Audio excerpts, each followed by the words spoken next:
السلام علیکم ناظرین، welcome to Kazmi health and beauty tips. امید کرتا ہوں کہ آپ سب خیریت سے ہوں گے۔ پرہیز علاج سے بہتر ہے۔ چند ایسی چیزیں جن سے پرہیز کریں اور بیماریوں سے بچیں۔ ناظرین، پرہیز علاج سے بہتر ہوتا ہے۔ آپ کو چند ایسے ٹوٹکے بتا رہا ہوں جن پر عمل کرنے سے آپ بہت سی بیماریوں سے بچ سکتے ہیں۔ تھوڑی سی احتیاط آپ کو ڈاکٹر کے پاس جانے سے بچا سکتی ہے۔ کیلے کے ساتھ لسی پینے سے معدے کا درد ہو سکتا ہے۔ کچا امرود کبھی مت کھائیں، اس کے کھانے سے قبض ہو سکتی ہے۔ کھیرا اور تربوز کھانے کے بعد پانی پینے سے ہیضہ ہو سکتا ہے۔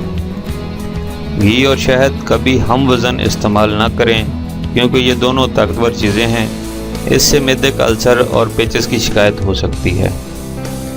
دودھ کے ساتھ ترش چیز مت کھائیں، اس سے ہیضہ ہو سکتا ہے۔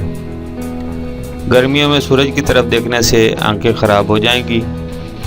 مچھلی اور انڈا ایک ساتھ کھانے سے معدے میں گرمی ہو جاتی ہے۔ آنکھوں کی بیماری میں مچھلی نہ کھائیں ورنہ بیماری بڑھ سکتی ہے۔ لیموں کا بیج ثابت نکلنے سے اپینڈکس کا خطرہ ہو سکتا ہے۔ کھانا کھا کر فوراً کبھی نہیں سونا چاہیے ورنہ ایک تو معدہ خراب ہوگا اور دوسرا کان جلد بہرے ہونے کا اندیشہ ہو سکتا ہے۔ گرمی میں باہر سے آ کر فوراً نہ نہائیں ورنہ سرد گرم ہو سکتا ہے۔ دن میں 3 دفعہ سے زیادہ کھانا مت کھائیں۔ زیادہ کھانا کھانے سے معدہ کمزور ہوتا ہے۔ معدے اور پیٹ کی بیماریاں جنم لیتی ہیں۔ Thanks for watching. Do not forget like and subscribe.